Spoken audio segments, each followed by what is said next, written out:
Welcome to the Salmon Runs YouTube. Enjoy the video. You start by confirming your phone type and that it has signal. This matters because access methods differ.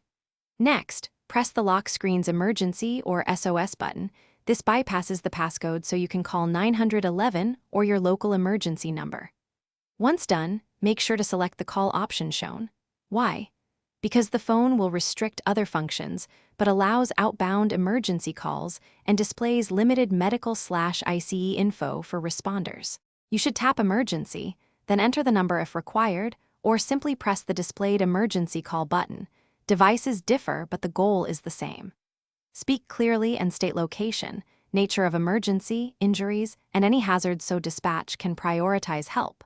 Once connected, make sure to enable speaker if you need hands-free or to show dispatch your location via the phone's share feature. This improves response time and situational awareness for responders. You finish by following dispatcher instructions and staying on the line until told to hang up. This ensures responders have complete details. If the call won't connect, trigger SOS mode. Hold power and volume as your device guides you to contact services automatically. This uses alternative networks or emergency protocols.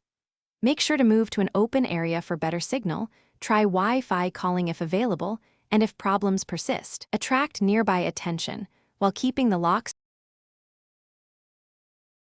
Thanks for watching. Consider subscribing if we helped you.